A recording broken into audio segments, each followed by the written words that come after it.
እዚህ አረብ ሀገር ያላችሁ እህቶቼ በሙሉ ገንዘባችሁን ወደ ኢትዮጵያ ልካችሁ ባዶ ቦታ ቤት በሌላ ሰው ስም በጓደኛ በቤተሰብ ሊሆን ይችላል የምታስገዙ እንዲሁም ደግሞ ቤት ሰርታችሁ ምንም ችግር የለውም እኔም ከአረብ ሀገር እስከምመጣ ተቀመጡበት ብላችሁ ለዘመድም ሆነ ለጓደኛም ሆነ ለሌላ ሰው አሳልፋችሁ የምትሰጡ እህቶቼ ይህንን ቪዲዮ እስከ መጨረሻ እንድታዳምጡት ፈልጋለሁ። አንድ እህታችን የደረሰባትን ታሪክ እነግራችኋለሁ። እስከ ቪዲዮ ፍጻሜ አብራችሁ ይቆዩ።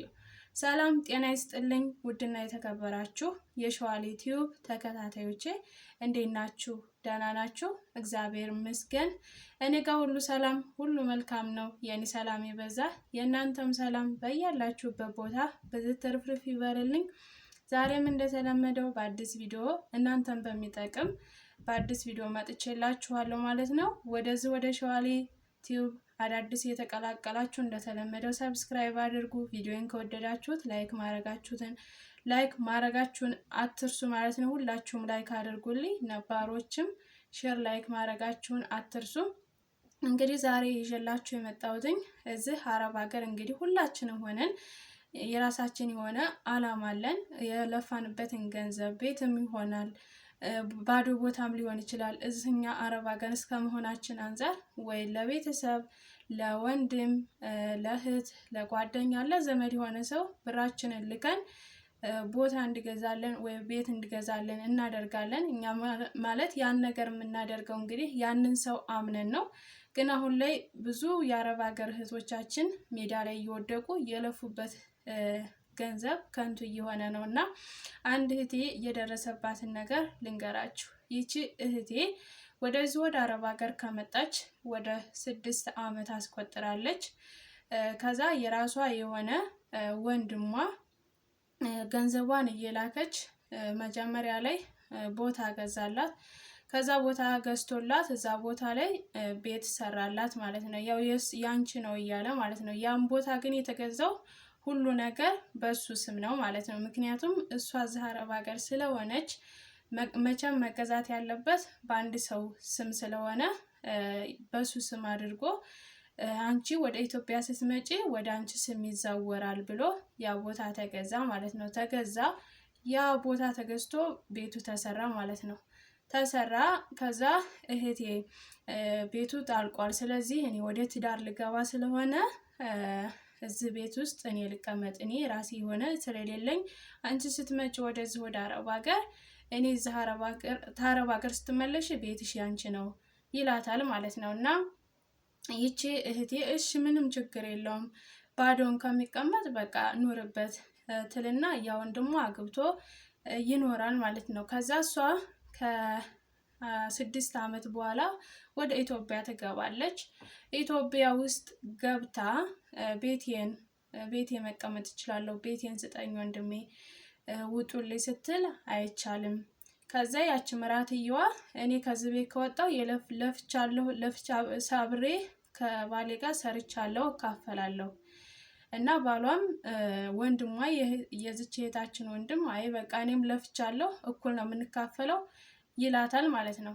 ወይም እንደዛ ካልሽ ይሄ ቦታ በእኔ ስም ስለሆነ ምንም ልትምታመጪው ነገር የለም፣ ስለዚህ እኔም ለፍቻለሁ እኩል ነው የምንካፈለው፣ እንደዛ ካልሆነ አላቅልሽም ምናምን ይላትና ያው ብዙ ነገር ብላኛለች እህቴ። ግን ያው ብዙም ወደዚህ ወደ ሚዲያ ማውጣት አልፈልግም ማለት ነው። እሷም እንዳወራው አልፈለገችም። ግን ለእናንተ መስተማሪያ እንድትጠነቀቁበት ነው የምነግራችሁ። እና ይህች እህቴ ያን ሁሉ ፈተና ሳልፋ ያንን ቤት እኩል ተከፍሎ በህጉ መሰረት እንዲከፈል ተደርጎ ያው እንግዲህ አሁን ላይ ከባድ ነው ሁሉ ነገር እንግዲህ እንዲህ ማለት አትችሉም። ምክንያቱም ስሙ በሱ ስለሆነ ህጉም የሚፈቅደው በሱ ስም ስለሆነ እስከዛ እንደዛ ስለሆነ ህጉ ፈቅዶለት በምራትየዋም እኩል ተከፍሎ ያው የደረሳትን ድርሻዋን ቤቱ ተሸጦ ተከፍሎ አሁን እሷ እዛ ኢትዮጵያስ በዛ ገንዘብ መስራት ስላልቻለች ተመልሳ ወደዚህ ወደ አረብ ሀገር መታ እየሰራች ነው ማለት ነው። እና በጣም በጣም ትልቅ ጥንቃቄ አድርጉ። ለምታደርጉትን ሁሉ ወቁ። በእርግጥ እዛ አረብ ሀገር ሆናችሁ ገንዘብ ልካችሁ መቼም ቦታና ቤት መግዛት አለብን። ምክንያቱም እዛ ኢትዮጵያ ስንገባ ማረፊያ እንዲኖረን ማለት ነው። ግን ከባድ ነው። አሁን ላይ እንግዲህ የእናትን ልጅ ከእናት ልጅ እንዴት እንደዚህ ይጠበቃል? እንዲሁም ደግሞ የራሳችሁን ቤት ሰርታችሁ ጨርሳችሁ ያ ቤት አልቆ እናንተ ከአረብ ሀገር ካልገባችሁ ያን ቤት ተቀመጡበት ምናምን ብላችሁ ያንን ቤት ለዘመድም ሆነ ለቤተሰብ ሊሆን ይችላል ተቀመጡበት የምትሉት፣ ይህም ደግሞ ትልቅ ችግር አለው።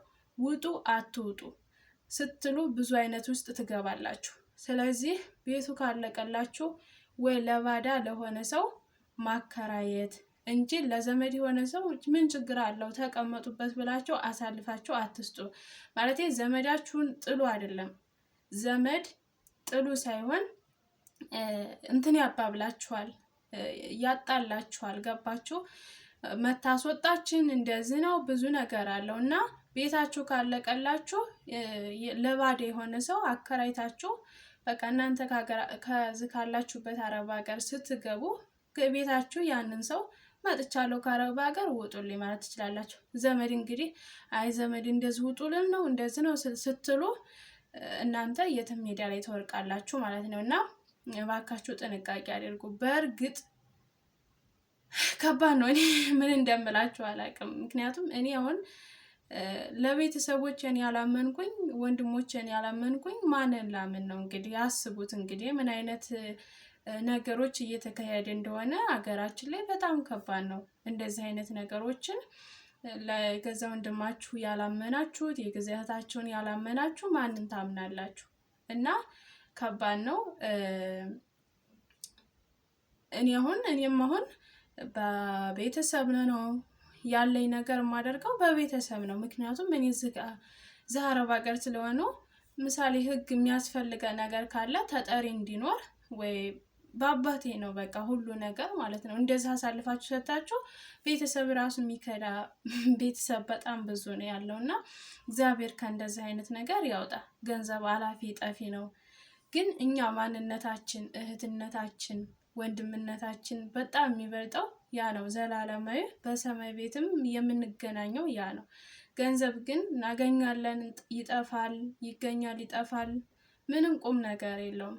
ገንዘብ ምንም ከምንም የሚቆጠር ነገር የለም። ግን ፈጣሪ ያው ስለሰራብን መኖሪያችን የህይወታችን መኖሪያ እስከሆነ ድረስ ያው ያባላላል፣ ያጣላናል፣ ብዙ ነገር ያስደራረገናል ማለት ነው እና አምናችሁ በዘመድ አሳልፋችሁ ያላችሁን ገንዘብ እንትን አትበሉ። ከቻላችሁ ደግሞ የምትችሉ ከሆነ የራሳችሁ የሚታመን ሰው ከሌላችሁ በቃ ቤተሰቦቻችሁን የምታውቁ ማንነታቸውን አውቃችሁ ተረታችሁ ያ ቤተሰብ በቃ እናንተን የሚያጣላችሁ ከእናንተ ጋር የምትጋጩ ከሆነ ገንዘባችሁን ጥርቅም አድርጋችሁ ይዛችሁ ከዛ አንድነት ስብስብ አድርጋችሁ ይዛችሁ ገብታችሁ የተሰራውን በራሳችሁ ስም መግዛት። እንደዛ ካልሆነ ደግሞ ይከብዳል። የእውነት ምን እንደምላችሁ አላውቅም። ሁሉ ነገር ከባድ ነው። እዛ አረብ ሀገር ሆናችሁ ደግሞ የሆነ ነገር ካልሰራችሁ ሀገር ገብቼ አደርጋለሁ ብትሉ አይደረግም። የእውነት ነው የምላችሁ፣ በጣም ከባድ ነው እና ኃላፊነት እንግዲህ የራስ የሆነ ሰው ኃላፊነቱን ወስዶ የሚያደርግልን ከሆነ ደግሞ ለኛ ይከብዳል፣ በጣም ይከብዳል። እንግዲህ እና እግዚአብሔር እንግዲህ ከእንደዚህ አይነት ነገር ይሰውረን።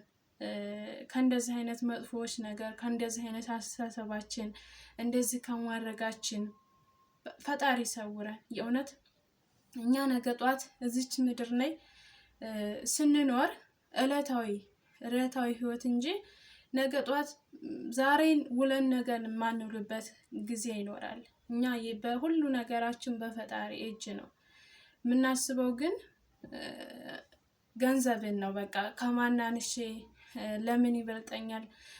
በጣም የሚያስጠላ ጊዜ፣ እህት ወንድም እየተጋደለ ያለበት ጊዜ ነው። የእውነት የአንድ እናት ልጆች በትንሽ ነገር በገንዘብ የሚጣሉበት ላይ ጊዜ ነው የደረስነው።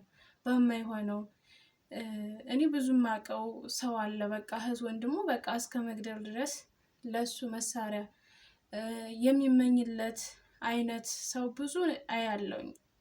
ለምን እንደዛ ነው የምንሆን? ለምንድን ነው እንደዛ የምንሆነው? ቆይ እስከ መቼ ድረስ ነው እንደዛ የምንሆነው?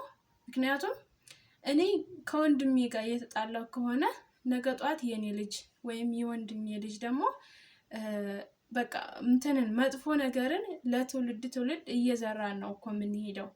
በቃ ራሴን በራሴ እንትን እላለሁኝ። ለምንድን ነው እንደዚህ ድረስ የምንደርሰው? ሁሉም ነገር እኮ አላፊ ነው። በቃ ፍቅር ብንሆን በፍቅር ብንኖር ሁሉ ነገር ይቀየራል። ሁሉ ነገር የተሻለ ነገር ይሆናል። ነገ ላይ ብዙ ነገር እናገኛለን። አብረን ተዋደን ተፋቅረን ብንኖር በቃ አንደኛችን ከአንደኛችን ተረዳጅተን ብንኖር ደስ የሚል ህይወት እናደርጋለን እላለሁ። እኔ ትናንትና በጥቂቷ እድሜ ምን አድርጌ ይሆን በቃ ያጠፋሁትን የተሳሳትኩትን ያስቀየምኩትን ሰው ዛሬ ላይ ብዙ ነገር እግዚአብሔር ይመስገን ስደትም ጥሩ ነው፣ ብዙ ነገር ያስተምራችኋል። በቃ ያጠፋሁትን ሰው ይቅርታ ብዬ በቃ አምኜ እኛ በእውነት ስደት ላይ ያለን ሁላችንም የዋሆች ነን። ትናንት ያሳለፍነውን የምንጸጸት ትናንት ባሳለፍነው ትናንት መጥፎ ነገር ባደረግነው እዚህ ዛሬ ስደት ላይ ሆነን የምንጸጸት ስደተኞች ነን ሁላችንም ማለት ነው።